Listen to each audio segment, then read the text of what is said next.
जैस तुरंत रस्सी फेंककर लड़की को लकड़ी की बेड़े पर खींच लाई। साथ ही लड़की को यह देखकर हैरानी हुई जैस की किस्मत कितनी अच्छी है, इतने लंबे समय तक समुद्र में तैरती रही और शार्क से सामना नहीं हुआ। लेकिन उसे पता चला पूरे विमान में सिर्फ वे दोनों ही बचे हैं। लड़की तुरंत रो पड़ी। तभी वॉकी टॉकी में किसी आदमी की आवाज आई। किसी ने मदद का संकेत देख लिया था। 2 आदमी नाव लेकर तेजी से उनकी ओर बढ़े, लेकिन तभी एक बड़ी सफेद शार्क नाव से टकराई। में से एक पानी में गिर गया, दूसरा उसे बचाने के लिए हाथ बढ़ाता है, लेकिन अगले ही पल शार्क ने उस पर हमला कर दिया। मदद के लिए आए दोनों ही वहीं मारे गए। जैस टूट कर रोने लगी। सिर्फ वह छोटी सी लकड़ी की बेड़े लहरों में तैरती रह गई। बहनों को अब स्थिति की गंभीरता समझ में आ गई। अगर आसपास की शार्क को खत्म नहीं किया, उनके पास जीवित बचने का कोई मौका नहीं होगा। अभी उनमें से एक अचानक खड़ी हुई और बिना हिचकिचाए समुद्र में कूद गई। देखकर दूसरी घबरा गई। इसने हाथ पैर मारकर पानी में हलचल मचाई। भारी हलचल से शार्क सचेत हो गई, तेजी से उसकी ओर बढ़ने लगी। शार्क का बड़ा जबड़ा उसके करीब पहुंचा। उसने अचानक बेड़े को पकड़कर खुद को ऊपर कर लिया। इसी समय उसकी साथी ने मौका पाकर रस्सी खींच दी। इससे भारी पत्थर एक शार्क के सिर पर आ गिरा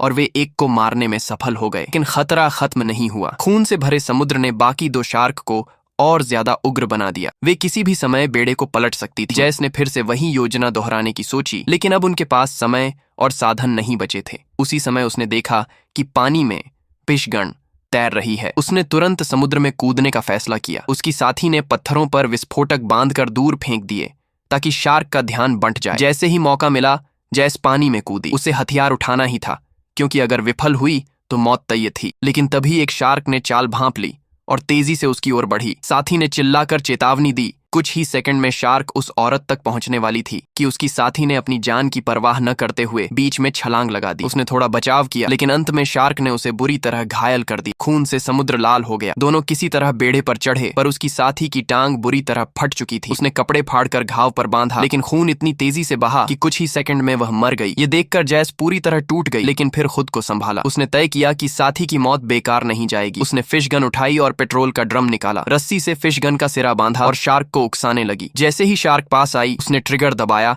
और शार्क के मुंह में हथियार गड़ गया। फिर उसने पेट्रोल समंदर में उड़ेल दिया और सिग्नल गन से आग लगा दी। देखते ही देखते लपटों ने समुद्र को घेर लिया। शार्क जलते हुए तड़प रही थी और औरत जोर जोर से हंस रही थी। उसे लगा उसने बदला ले लिया है। लेकिन तभी आखिरी शार्क अचानक ऊपर आई और उसकी साथी की लाश को मुंह में दबोच कर ले गई। ये दृश्य जैस को और ज्यादा हिला गया, मगर उसने हिम्मत नहीं हारी। दूर खड़ी नाव अब उसका आखिरी सहारा थी। उसने समुद्र में छलांग लगाई और पूरी ताकत से तैरने लगी। नाव से बस 1 कदम की दूरी रह गई थी, लेकिन शार्क जैस के पीछे और तेजी से बढ़ने लगी।